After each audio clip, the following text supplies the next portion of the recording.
दूसरे की चुरा ली वस्तु क्या हो गया, क्या अब हमने उसके प्राण थोड़ी ले लिए। लेकिन नहीं, नहीं, उसकी बहुत बड़ी स्थिति है। इसलिए कभी भी कोई भी वस्तु हो मन भी नहीं बिगाड़ना, पर वस्तु को नियत खराब दृष्टि से मत देखना, पर वस्तु के संबंध में अपनी कोई भी परिणति नहीं जाने देना। ऐसे यदि किसी व्यक्ति का पुण्य का उदय है, ईर्ष्या नहीं करना, अपना पुण्य बढ़ाना।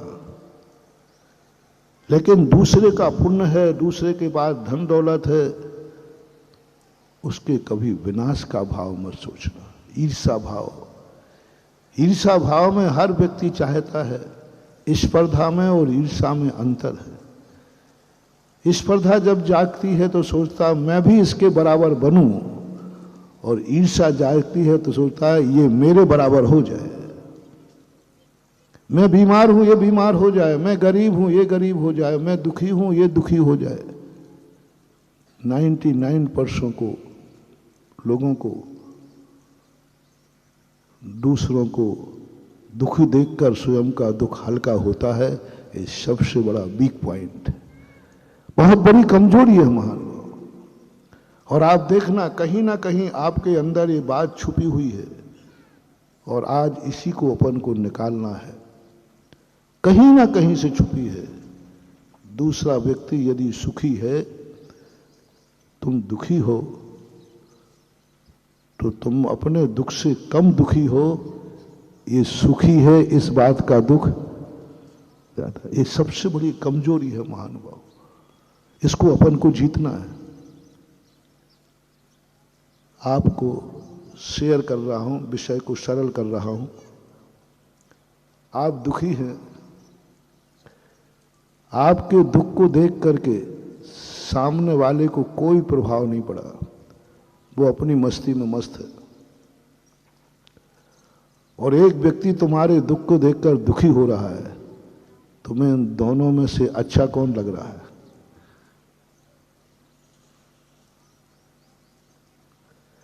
तुम्हारे दुख से जो व्यक्ति दुखी हो रहा है, या वो तुम्हारे समान दुखी है, और एक तुम दुखी हो लेकिन वो सुखी है, इन दोनों में से तुम्हें अच्छा कौन लगेगा?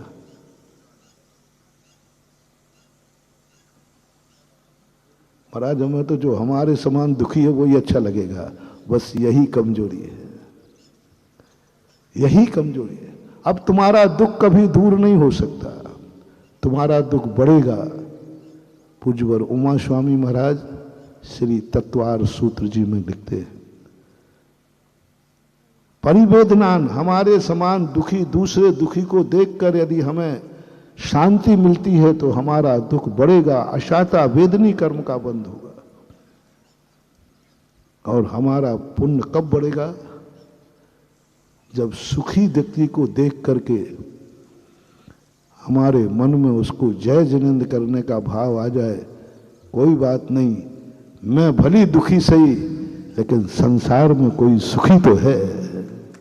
बस अब आपका दुख खत्म होने, बहुत छोटे से टिप्स दे रहा हूं। सुखी होने का कोई मंत्र नहीं है महानुभाव, सुखी होने का कोई तंत्र नहीं है, कुछ भी नहीं है। सुखी अपने अंदर आत्मा से प्रकट करना है। तुम सुखी देख करके सुखी होगे, तुम्हारा दुख खत्म हो जाएगा। सुखी व्यक्ति को देखकर सुख होना है, और सुखी व्यक्ति को देखकर तुम्हें दुख हो गया। और सरल किए देता हूं, आपका सिर में दर्द हो रहा है, आपको नींद नहीं आ रही है, तो एक व्यक्ति आप नहीं सो रहे हैं तो वह भी नहीं सो रहा है, वो जाग रहा है। और दूसरा व्यक्ति, तुम तो सिर दर्द हो रहा, नींद नहीं आ रही है, लेकिन वो घर्राटे लेके सो रहा है। अब बिल्कुल सरल हो जाएगा, बच्चे को भी समझ में आ जाएगा तुम्हें इन दोनों में से कौन अच्छा लग रहा है। मैं तुम्हारी सिर दर्द की दवाई बता रहा हूं, माइग्रेन,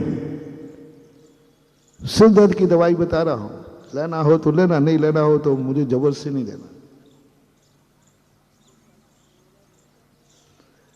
एक व्यक्ति आपको नींद नहीं आ रही है, आपका हेडेक हो रहा है, और दूसरा व्यक्ति घर्राटे लेके सो रहा है। तीसरा व्यक्ति आपके दुख को देख करके वो नहीं, ये तुम्हें दुख हो रहा है, हम नहीं सोएंगे, वो भी जाग रहा है तुम्हारे साथ में। अब इन दोनों में से कौन व्यक्ति तुम्हें अच्छा लग रहा है, कौन बुरा लग रहा है? बहुत बड़ा मेडिसिन बोलो। गलत मत बोलो, झूठ बोले कौआ काटे है, सच सच बोलना। बस यहां अपनी कमजोरी पकड़ो महानुभाव।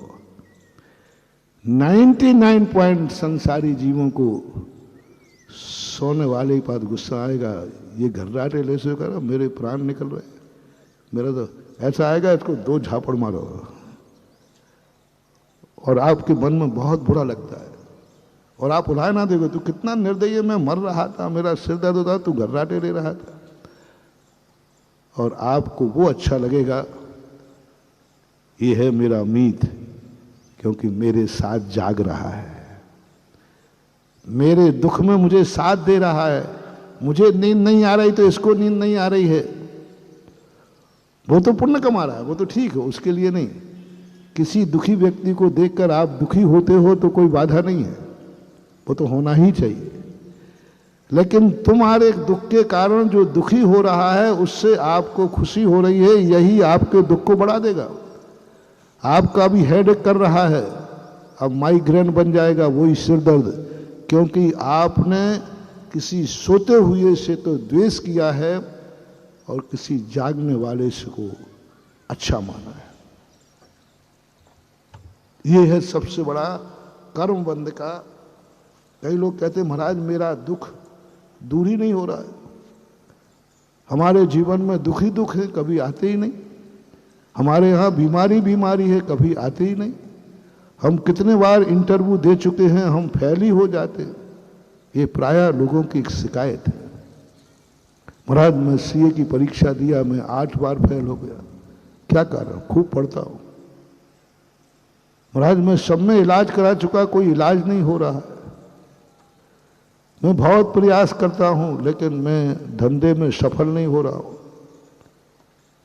जिस धंधा करो उसी में घाटा हो जाता है। ऐसे केस मेरे पास आते हैं। महाराज कोई मंत्र दे दीजिए, कोई आशीर्वाद दे दीजिए, कुछ करा दीजिए। अब मैं बेईमान डॉक्टर हूं तो तुमसे लूट रखता हूं तुम्हें। हाँ, दुखी व्यक्ति को खुद जैसा चाहे लूट लो, वो तो लूट जाएगा। बेईमान हूं तो लूट सकता हूं, लेकिन मैं तो साधु हूं ना। मैं तुरंत कहता हूं भैया कोई इलाज नहीं है, कोई मंत्र नहीं है, मत पढ़ो इतने चक्कर में। कोई तुम्हें मंत्र दे देगा, कोई झाड़ा फूकी कर देगा, कुछ करेगा, ताबीज दे देगा, गंडा दे देगा, कुछ मत पढ़ो, है ही नहीं। ये सब तुम जैसे मूर्खों को लूटने के लिए लुटेरों ने ये आइटम बनाए, लुटेरों ने ये आइटम बनाए। मैं तुम्हें एक सस्ता सा रास्ता दिखाता हूं, तुम्हारी बीमारी दूर होगी या नहीं, तुम पास होगे कि नहीं होगे। कई बार कहता हूं, तुम्हारी क्लास में तुम्हारा साथ में पढ़ने वाला पास हुआ, तुम फेल हो गए, उसके पास होने पर तुम्हें कैसा लगा? यदि ईर्ष्या हुई है, जाओ तुम 100 बार फेल हो गए। और तुम्हारा मन हुआ है कि हम 2 जने फाइट कर रहे थे इंटरव्यू को, कोई बात नहीं, मैं फेल हुआ, कोई तो मेरा साथी पास हुआ, कोई तो कलेक्टर बनेगा, कोई तो व्यक्ति जाकर के किसी का परिवार तो सुखी होगा, कोई तो देश के काम आएगा। मुझे अपने फेल होने का गम नहीं है, किसी के पास होने की खुशी है। यदि ये तुम्हारे अंदर आ गया, अगली साल आपका पास में नंबर आएगा, ये मैं गारंटी ले रहा हूं। बस पास होने वाले के फेल होने पर तुम्हारा फेल होना, उसका पास होना तुम्हें कैसा लग रहा है? गुणशुभ प्रमोदम। एक गरीब आदमी अमीर आदमी को देख के यदि ईर्ष्या करता है, हे भगवान ये बर्बाद हो जाए, लुट जाए, वो कभी अमीर नहीं बन पाएगा।